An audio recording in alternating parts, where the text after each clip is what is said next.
حاکم اور بیہقی نے اکرمہ بن عمار کی حدیث سے روایت بیان کی ہے۔ وہ کہتے ہیں کہ حضرت حذیفہ بن یمان نے رسول اللہ صلی اللہ علیہ وآلہ وسلم کے ساتھ ان کے مشاہد کا ذکر کیا تو آپ کے ہمنشینوں یعنی حضرت حذیفہ نے کہا، قسم بخدا اگر ہم ان میں شامل ہوتے تو یوں کرتے اور یوں کرتے۔ حضرت حذیفہ رضی اللہ عنہ نے کہا، اس کی تمنا نہ کرو۔ پھر کہا، ہم نے احزاب کی رات کو دیکھا ہے اور ہم بیٹھ کر صف بندی کیے ہوئے تھے اور ابو سفیان اور اس کے ساتھی ہمارے اوپر تھے اور قریظہ کے یہود ہم سے نیچے تھے۔ ہم اپنے بچوں کے بارے میں ان سے خوفزدہ تھے اور اس سے زائد تاریک اور شدید ہوا والی رات ہم پر کبھی نہیں آئی۔ اس کی ہوا میں بجلیوں کی مانند آوازیں تھیں اور وہ ایسی تاریکی تھی کہ ہم سے کوئی شخص اپنی انگلی کو نہیں دیکھ سکتا تھا۔ اور منافقین حضرت نبی کریم صلی اللہ علیہ وآلہ وسلم سے اجازت طلب کرنے لگے اور کہنے لگے، ہمارے گھر خالی ہیں، حالانکہ وہ خالی نہ تھے، اور ان میں سے جو کوئی آپ صلی اللہ علیہ وآلہ وسلم سے اجازت مانگتا آپ صلی اللہ علیہ وآلہ وسلم اسے اجازت دے دیتے اور آپ صلی اللہ علیہ وآلہ وسلم انہیں اجازت دیتے اور وہ چپکے سے کھسک جاتے۔ اور ہم 300 یا اس کے قریب تھے کہ اچانک رسول اللہ صلی اللہ علیہ وآلہ وسلم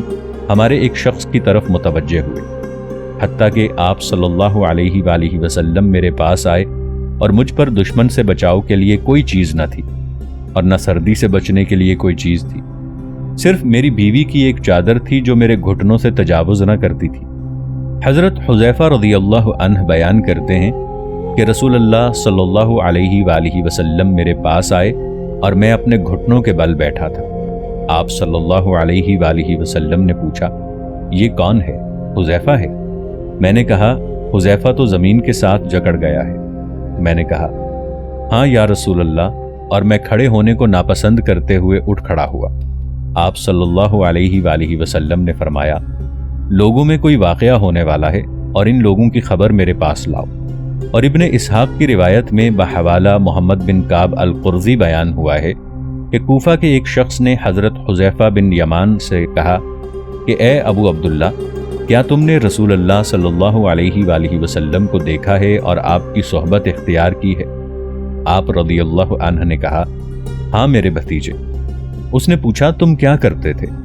حضرت حذیفہ رضی اللہ عنہ نے کہا، ہم کوشش کرتے تھے۔ اس شخص نے کہا، وہ تابعی تھا اور اس نے حضرت نبی کریم صلی اللہ علیہ وآلہ وسلم کا زمانہ نہیں پایا تھا۔ خدا کی قسم اگر ہم آپ صلی اللہ علیہ وآلہ وسلم کو پاتے تو ہم آپ کو زمین پر نہ چلنے دیتے اور آپ صلی اللہ علیہ وآلہ وسلم کو اپنی گردنوں پر اٹھا لیتے۔ حضرت حذیفہ رضی اللہ عنہ نے کہا، اے میرے بھتیجے، میں نے اپنے آپ کو خندق میں رسول اللہ صلی اللہ علیہ وآلہ وسلم کے ساتھ دیکھا اور رسول اللہ صلی اللہ علیہ وآلہ وسلم نے رات کا کچھ حصہ گئے نماز پڑھی، پھر ہماری طرف متوجہ ہوئے اور فرمایا، لوگوں نے جو کچھ کیا ہے اسے ہمارے لیے کون دیکھے گا اور پھر واپس آئے گا۔ آپ صلی اللہ علیہ وآلہ وسلم نے اس کے لیے واپسی کی شرط لگائی۔ پھر رسول اللہ صلی اللہ علیہ وآلہ وسلم نے فرمایا، میں اللہ سے دعا کرتا ہوں کہ وہ جنت میں میرا رفیق ہوگا۔ حضرت حذیفہ رضی اللہ عنہ نے کہا، ہم میں سے کوئی شخص شدت خوف، شدت بھوک اور شدت سردی سے کھڑا نہ ہوا، اور جب کوئی شخص کھڑا نہ ہوا اور جب آپ صلی اللہ علیہ وآلہ وسلم نے مجھے بلایا تو میں نے کھڑے ہونے کے سوا چارہ نہ پایا۔ آپ صلی اللہ علیہ وآلہ وسلم نے فرمایا، اے حذیفہ، جاؤ اور لوگوں میں داخل ہو جاؤ اور دیکھو اور کچھ بیان نہ کرو حتیٰ کہ ہمارے پاس آ جاؤ۔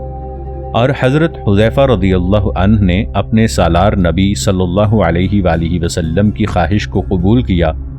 اور مشرکین کے پڑاؤ کی طرف گئے اور ان کے موقف کی حقیقت سے آگاہ ہوئے، جیسا کہ ہم عنقریب اس واقعے کو اپنی جگہ پر مفصل بیان کریں گے انشاءاللہ۔ ہم نے پچھلی اقساط میں بیان کیا ہے کہ مسلمانوں کا کرب خوف سے گلا گھٹنے کے درجے تک پہنچ گیا اور دل گلوں تک پہنچ گئے، اور ہر مادی چیز اشارہ کر رہی تھی کہ مسلمان اس سخت خوفناک محاصرے کے آگے فنا کے نزدیک تھے یا بلا قید و شرط احزاب کی محاصر اور زبردست افواج کی فرمانبرداری اختیار کرنے کو تھے۔ اور محمد صلی اللہ علیہ وآلہ وسلم کے منتخب مخلص صحابہ اپنی متانت، ایمان اور شدت یقین کے باعث ان مسلسل مصائب اور ایک دوسرے سے پیوست تکالیف اور لگاتار زلازل کے سامنے حیران ہو کر کھڑے ہو گئے، اور انہیں معلوم نہ تھا کہ اس قاتل اور مستحکم بھنور سے کیسے نکلنا ہوگا۔ ناظرین، آگے بڑھنے سے پہلے کامنٹ سیکشن میں ہمیں اپنی آراء سے ضرور آگاہ کیجیے گا کہ آپ کو ہماری یہ سیریز کیسی لگ رہی ہے۔ میں ہوں طاہر عبید چودھری۔ آئندہ آنے والی اقساط سے باخبر رہنے کے لیے ہمارے چینل کو سبسکرائب کر لیں اور ساتھ موجود بیل آئیکن کو ضرور کلک کر لیں۔ شکریہ۔ اور انہوں نے سالار رسول اللہ صلی اللہ علیہ وآلہ وسلم کو اس تنگی و خوف اور اضطراب کی اطلاع دے دی جسے وہ محسوس کر رہے تھے کہ شاید آپ صلی اللہ علیہ وآلہ وسلم کے پاس کوئی ایسی چیز ہو جو ان کی شدت کرب و خوف اور تنگی و اضطراب کو ہلکا کر دے۔ یا رسول اللہ، دل گلوں تک پہنچ گئے ہیں، کیا ہمارے کہنے کی کوئی بات ہے؟ موقف میں اہم انقلاب۔ محمد صلی اللہ علیہ وآلہ وسلم کے مخلص اصحاب 20 راتوں سے زیادہ عرصہ گزرنے کے بعد جو سب کی سب مصیبتوں، آزمائشوں اور دکھوں سے بھرپور تھیں، یوں ہی کھڑے تھے۔ ہاں، یہ مخلص چنیدہ لوگ بڑھتے ہوئے خوف و اضطراب میں قسمت کے ترازو کی طرف دیکھ رہے تھے اور اس کا کانٹا صفر پر حرکت کر رہا تھا اور جھک کر ان کے خوفناک انجام کا انتباہ کر رہا تھا کہ اچانک اللہ تعالیٰ نے تاریخ اسلام کے ان فیصلہ کن لمحات میں ایک شخص کی اسلام کی طرف رہنمائی کی۔ پھر اللہ تعالیٰ نے اس دانش مند اور ذہین شخص کی عطا کردہ قوتوں سے کام لیا تاکہ وہ ماہرانہ سیاسی فریب کاری سے اہم واقعات کے دھارے کو بدل دے اور طاقت کا توازن آندھی کی زد میں ثابت قدم رہنے والی مومن ملت کے مفاد میں بدل دے اور معجزہ رونما ہو جائے اور اللہ احزاب کو شکست دے اور مسلمانوں کو معیت فتح۔ اور اس شخص کی دانش مندی نے احزاب کی کمان اور ان کی افواج کے ساتھ جرار فوجوں سے بھی بڑھ کر کام کیا، اور اس عظیم دانش مند کا فعل سب سے بڑا عامل تھا جس نے احزاب کی افواج کو پراگندگی اور جنگ کرنے والوں کو اپنے مقاصد کو پورا کیے بغیر اپنے گھروں کی طرف ناکام واپس جانے تک پہنچا دیا۔ بس اس شخص کی مشقت اور اس کی سیاسی تدبیر اور اس کے دینی اخلاص نے، جس کی دین میں داخل ہونے پر ابھی 24 گھنٹے نہیں گزرے تھے، احزاب کی جماعتوں اور یہود بنی قریظہ کے درمیان تفرقہ پھیلانے کی قوت حاصل کر لی۔ اس نے بڑی مہارت کے ساتھ احزاب کے قائدین اور یہود کے دلوں میں ایک دوسرے کے خلاف شک و شبے کے بیج بکھیر دیے، حتیٰ کہ ان کے زعماء اور قائدین کو ایک دوسرے پر اعتماد نہ رہا اور ان کے محاذ پھٹ گئے اور ان کی وحدت پارا پارا ہو گئی، جس سے قریش اور غطفان کے قائدین یہود پر برافوختہ ہونے لگے اور مدینہ کے محاصرے کو چھوڑنے لگے، اور ان میں سے ہر کوئی بنی قریظہ کی عہد شکنی اور غدار یہودیوں کو ان کے فیصلہ شدہ انجام کے لیے جو ان کی تباہی پر ختم ہوا چھوڑ کر اپنے اپنے علاقے کو واپس جانے لگا۔ واقعات کے دھارے کو بدلنے والا شخص، اور یہ شخص جس کے ہاتھوں اللہ تعالیٰ نے جنگجو اور ظالم احزاب کی وحدت کو توڑنا پسند کیا، نعیم بن مسعود تھا، جو نجدی غطفان کے قبیلے سے تھا، جس کے جوان قرشی غطفانی یہودی فوجی اتحاد کے بڑے بازو کی نمائندگی کرتے تھے جو مدینہ پر قبضہ کرنے اور اس میں مسلمانوں کو تباہ کرنے کے لیے آیا تھا۔ یہ نعیم بن مسعود اپنی قوم کے سرداروں اور عربی یہودی حلقے کی نمائندہ مشہور شخصیات میں سے تھا، اور عرب بت پرست یہودی جنگ باز اتحاد کی فوج کمان کے بعد بڑے مشیروں میں سے تھا۔ لیکن حکمت عملی سے اس رات میں، جس کے بعد احزاب کی آخری رات تھی، اللہ تعالیٰ نے اس شخص کے دل کو احزاب کے پڑاؤ میں اسلام کے لیے کھول دیا۔ نعیم بن مسعود نبوی پڑاؤ میں، اور جب اس کا دل نور اسلام سے روشن ہو گیا تو اس نے اس بات کو اپنے دل میں چھپائے رکھا۔ پھر یہ احزاب کے پڑاؤ سے جو خندق کے آگے تھا کھسک آیا اور آخر شب کی تاریکی میں رسول اللہ صلی اللہ علیہ وآلہ وسلم کے پڑاؤ کی طرف آ گیا، جہاں آپ صلی اللہ علیہ وآلہ وسلم خندق کے پیچھے اپنی فوج کے ساتھ پڑاؤ کیے ہوئے تھے، اور وہاں یہ رسول اعظم صلی اللہ علیہ وآلہ وسلم کی کمان کے ہیڈ کوارٹر میں آپ صلی اللہ علیہ وآلہ وسلم کی ملاقات سے مشرف ہوا، اور اس نے خفیہ طور پر آپ کو اطلاع دی کہ اللہ تعالیٰ نے اسلام کی طرف اس کی رہنمائی کی ہے، اور اس نے آپ صلی اللہ علیہ وآلہ وسلم کو یہ بھی بتایا کہ وہ خود کو آپ صلی اللہ علیہ وآلہ وسلم کے تصرف میں رکھے گا، اور آپ صلی اللہ علیہ وآلہ وسلم جو بھی اسے حکم دیں گے وہ اسے کرنے کے لیے پوری طرح تیار ہے۔ نعیم بن مسعود رضی اللہ عنہ نے کہا، یا رسول اللہ صلی اللہ علیہ وآلہ وسلم، میں مسلمان ہو گیا ہوں اور میری قوم کو میرے اسلام کا علم نہیں ہے۔ آپ صلی اللہ علیہ وآلہ وسلم جو چاہیں مجھے حکم دیں۔ اس موقع پر سالار رسول اللہ صلی اللہ علیہ وآلہ وسلم نے اسے یہ فرمایا، تو واحد شخص ہے، اگر تو طاقت رکھتا ہے تو ہمیں چھوڑ کر پیچھے چلا جا، بلا شبہ جنگ ایک دھوکہ ہے۔ اور جب حضرت نبی کریم صلی اللہ علیہ وآلہ وسلم نے نعیم کو مطلق آزادی دے دی کہ وہ اپنی طاقت کے مطابق جو کام کرنا چاہے کرے، اور اس کا کام یہ ہے کہ وہ احزاب کی صفوں کے اندر انتشار اور انقسام اور ترک مدد کی بات رونما کر دے، وہ فوراً ان بنی قریظہ کی منازل کی طرف گیا جنہوں نے عہد کے توڑنے سے موقف کو گنجلک کر دیا تھا اور مسلمانوں کے خلاف کرب و بلا کے عوامل کو دگنا کر دیا تھا۔ نعیم بن مسعود نے کہا، یا رسول اللہ، میں متقاضہ حال کے مطابق بات کروں گا، ہاں خلاف واقعہ ہی ہوں۔ آپ صلی اللہ علیہ وآلہ وسلم نے فرمایا، آپ کو جو سوجھے وہ کہیں، آپ کے لیے جائز ہے۔ بس نعیم بن مسعود چل کر بنی قریظہ کے پاس آئے اور آپ ان کے ندیم تھے۔ آپ بیان کرتے ہیں، جب انہوں نے مجھے دیکھا تو مجھے خوش آمدید کہا اور مجھے کھانا اور شراب پیش کی۔ میں نے کہا، میں ان چیزوں میں سے کسی کے لیے نہیں آیا، مجھے تمہارے متعلق خوف ہوا ہے تو میں تمہارے پاس آیا ہوں تاکہ میں تمہیں مشورہ دوں۔ پھر مؤلف نے وہ گفتگو بیان کی ہے جسے ہم نے اس واقعے کے متن میں بیان کیا ہے۔ خندق کا دانشمند بنی قریظہ کے پاس۔ نعیم بن مسعود بنی قریظہ کے ہاں مشہور و معروف شخصیات میں سے تھا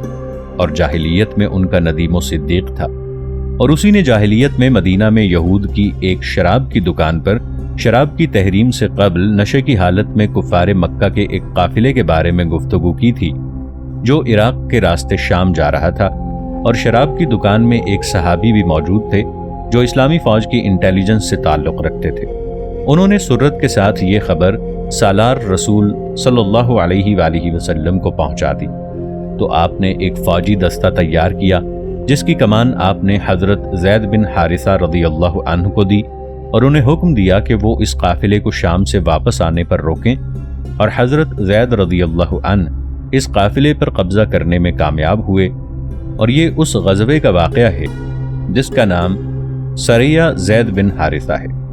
خندق کے دانشمند سے قریظہ نے کیسے فریب کھایا۔ اور جب نعیم بن مسعود بنی قریظہ کے قلعوں میں پہنچا اور انہیں آپ کے اسلام کا علم نہیں تھا، تو اس نے دھوکے کے بڑے بڑے دھاگوں کو بننا شروع کر دیا جن کی کامیابی نے احزاب کی جمعیت کو پراگندگی اور ان کی شکست اور مسلمانوں کو اس کرب عظیم سے چھٹکارا دینے تک پہنچا دیا۔ نعیم نے کہا، اے بنی قریظہ، مجھے تم سے جو محبت ہے تم اسے جانتے ہو، اور خاص طور پر میرے اور تمہارے درمیان جو تعلقات پائے جاتے ہیں انہیں بھی تم جانتے ہو۔ سو انہوں نے اس بات کا انکار نہ کیا بلکہ اس کی تائید کی اور کہا، آپ نے درست کہا ہے، آپ ہمارے ہاں متہم نہیں ہیں۔ اور یہاں سے اس نے اپنے اس منصوبے کی تنفیذ کا کام شروع کر دیا جس کی تنفیذ کا وہ عزم کیے ہوئے تھا۔ اس نے احزاب کی افواج اور یہود کے درمیان انتشار، شک اور عدم اعتماد کے بیج بکھیرے تاکہ اسے ان کے باہمی عہد و پیمان کے توڑنے کا موقع ملے۔ اس نے بنی قریظہ کے زعماء کو جمع کیا اور وہ سب اسے جانتے تھے اور اس پر اعتماد کرتے تھے، اور انہی میں سے ایک شخص کی طرح جو ان کے مفاد کی طمع رکھتا ہو کہا، قریش اور غطفان تمہاری طرح نہیں ہے، ملک تمہارا ہے اور اس میں تمہارے اموال اور تمہارے بیوی بچے ہیں، تم اسے چھوڑ کر کسی اور ملک میں نہیں جا سکتے۔ اور قریش اور غطفان محمد صلی اللہ علیہ وآلہ وسلم اور آپ کے اصحاب سے جنگ کرنے آئے ہیں، اور تم نے ان کے خلاف ان کی مدد کی ہے۔ ان کا ملک اور ان کی بیویاں اور اموال کسی اور جگہ ہیں، وہ تمہاری طرح نہیں ہیں، اور اگر انہوں نے کوئی موقع پایا تو وہ اس سے فائدہ اٹھائیں گے، اور اگر کوئی اور بات ہوئی تو اپنے علاقوں میں چلے جائیں گے، اور تمہارے ملک میں تمہارے درمیان اور اس شخص کے درمیان جگہ خالی کر دیں گے۔ پھر نعیم مسلسل ان یہود کے دلوں کو خوف و شک سے بھرنے لگا اور کہنے لگا، اور اگر تمہارے ساتھ اس کی ملاقات ہوئی تو تم اس سے، یعنی حضرت نبی کریم صلی اللہ علیہ وآلہ وسلم سے ملاقات کی طاقت نہ پاؤ گے۔ پھر اس نے وہ آخری ضرب لگائی جو ٹھیک نشانے پر لگی۔ اس نے کہا، احزاب کے ساتھ مل کر جنگ نہ کرو، حتیٰ کہ تم ان کے 70 اشراف کو یرغمال کے طور پر لے لو، وہ تمہارے پاس اعتماد کے طور پر ہوں گے کہ وہ تمہارے ساتھ محمد صلی اللہ علیہ وآلہ وسلم سے جنگ کریں گے، حتیٰ کہ وہ اس سے جنگ کریں۔ معلوم ہوتا ہے کہ عہد شکن قریظہ کو خوف اور گھبراہٹ نے آ لیا اور وہ ایسی ضمانتوں کی ضرورت محسوس کرنے لگے جو انہیں زبردست غداری کی اس سزا سے بچا سکیں جس کی خوفناک پرچھائیاں ان کے دلوں کو مضطرب کرنے لگی تھی۔ اس لیے نعیم بن مسعود کی بات کو بنی قریظہ کے زعماء نے دل سے قبول کیا، اور جب نعیم بن مسعود نے انہیں یہ نصیحت کی تو انہوں نے اس کی کوششوں کا شکریہ ادا کیا اور کہا آپ نے مشورہ دے دیا ہے، اور انہوں نے اس مشورے سے تمسک کرنے کا فیصلہ کیا۔ دانشمند نعیم احزاب کی کمان میں۔ خندق کے دانشمند نعیم بن مسعود نے اس منصوبے کے پہلے مرحلے کی کامیابی کے یقین کے بعد، جسے اس نے یہودیوں بت پرستوں کے باہمی تعلق کو توڑنے کے لیے بنایا تھا، یقین کر لیا کہ بنی قریظہ کے یہود اس بات کے قریب میں آ گئے ہیں جو اس نے انہیں کہی ہے، اور انہیں اس کے اپنے امین خیرخواہ ہونے میں شک نہیں ہوا۔ اس کے بعد وہ فوراً خندق کے آگے احزاب کے پڑاؤ میں مشترکہ کمان کی طرف گیا تاکہ وہ اس منصوبے کے آخری مرحلے کو مکمل کرے جو اس نے احزاب میں پھوٹ ڈالنے، انتشار پھیلانے اور ان کے اور بنی قریظہ کے یہود کے درمیان جھگڑا پیدا کرنے کے لیے تیار کیا تھا۔ اور جب نعیم احزاب کی مشترکہ کمان میں پہنچا تو اس نے سب سے پہلے اور انفرادی طور پر احزاب کی افواج کے سالار عام ابو سفیان اور اس کے جنگی بورڈ کے قرشی ارکان سے ملاقات کرنے کا مطالبہ کیا، اور جب اس نے ان سے ملاقات کی اور وہ طبعی طور پر اس کے مسلمان ہونے سے واقف نہ تھے تو اس نے انہیں بتایا کہ وہ ایک عظیم کام کے لیے آیا ہے جو ان کی سلامتی اور ان کی افواج کی سلامتی سے تعلق رکھتا ہے، اور یہ کہ ان کا محب ہے اور ان کی سلامتی اور ان کی افواج کی شہرت کا خواہش مند ہے۔ اس نے محسوس کیا کہ اس پر واجب ہے کہ وہ انہیں اہم امر سے آگاہ کرے جس کا علم اسے ان کے خلفاء بنی قریظہ کے یہود سے ہوا ہے۔ اس نے ابو سفیان اور اس کے جنگی بورڈ کے قرشی ارکان سے کہا مجھے تم سے جو محبت اور محمد سے جو عداوت ہے صلی اللہ علیہ وآلہ وسلم، تم اس کو جانتے ہو۔ تو انہوں نے اس کی اس بات پر اعتراض نہ کیا کیونکہ وہ اسے مشرک سمجھتے تھے جو اسلام کو قبول نہیں کرتا، اور وہ احزاب کے ان سرداروں میں سے تھا جنہوں نے مدینہ کا محاصرہ کرنے اور مسلمانوں سے جنگ کرنے میں مشارکت کی تھی۔ جب اس نے ان کے ظاہری اعتماد کو دیکھا تو اس نے مخلص ناصح کی طرح ان سے بات کی اور ان تک وہ بات پہنچائی جس کا قریظہ کے یہود نے عزم کیا تھا، یعنی ان سے یرغمال طلب کرنے کا، تاکہ وہ اطمینان حاصل کریں کہ وہ مسلمانوں کے مکمل خاتمے تک مدینہ کے محاصرے کو چھوڑیں گے۔ اور اس نے اپنی طرف سے اس خبر کے ساتھ یہ اضافہ بھی کر دیا کہ یہود اپنی اس عہد شکنی پر نادم ہیں جو ان کے اور محمد صلی اللہ علیہ وآلہ وسلم کے درمیان ہے، اور انہوں نے 70 یرغمالی اس لیے طلب کیے ہیں کہ انہیں حضرت نبی کریم صلی اللہ علیہ وآلہ وسلم کے سپرد کر دیں تاکہ وہ انہیں خوشنودی اور اپنی عہد شکنی کے کفارے میں قتل کر دیں، اور اس دلیل کے طور پر کہ وہ اثر نو مسلمانوں کی دوستی پر قائم ہیں، اور یہ دشمن میں پھوٹ ڈالنے اور جھگڑا پیدا کرنے اور دسیسہ کاری کے لیے مضبوط ترین منصوبہ تھا۔ نعیم بن مسعود نے قریش کے قائدین سے کہا مجھے ایک امر کی اطلاع ملی ہے، میں نے اپنے پر واجب جانا ہے کہ میں تمہاری خیرخواہی کے لیے اسے تم تک پہنچاؤں، لیکن میری بات کو پوشیدہ رکھنا۔ انہوں نے کہا ہم اسے پوشیدہ رکھیں گے۔ اس نے انہیں کہا تمہیں معلوم ہے کہ یہودی اس عہد کے توڑنے پر جو ان کے اور محمد کے درمیان تھا صلی اللہ علیہ وآلہ وسلم نادم ہیں، اور انہوں نے آپ کی طرف پیغام بھیجا ہے کہ ہم اپنے فعل پر نادم ہیں۔ پھر انہوں نے آپ تک یہ بات بھی پہنچائی ہے کہ وہ اثر نو آپ کے ہاتھ میں اپنے ہاتھ دینے کو تیار ہیں، اور وہ احزاب کے خلاف آپ کے ساتھ ہونے کو تیار ہیں، اور انہوں نے اپنی اس بات کے صدق پر جو انہوں نے آپ سے کہی دلیل دینے کے لیے آپ سے کہا کیا آپ اس بات کو پسند کریں گے کہ ہم دونوں قبیلوں قریش اور غطفان کے اشراف کو آپ کے لیے پکڑ لیں اور انہیں آپ کے حوالے کر دیں اور آپ ان کو قتل کر دیں؟ پھر ان میں سے جو لوگ باقی رہ جائیں گے ہم ان کے خلاف آپ کے ساتھ ہوں گے حتیٰ کہ آپ ان کی بےخونی کر دیں۔ اور محمد صلی اللہ علیہ وآلہ وسلم نے ان کی طرف ہاں کہہ کر موافقت کا پیغام بھیجا ہے۔ پھر نعیم نے قریش کے قائدین کو نصیحت کرتے ہوئے کہا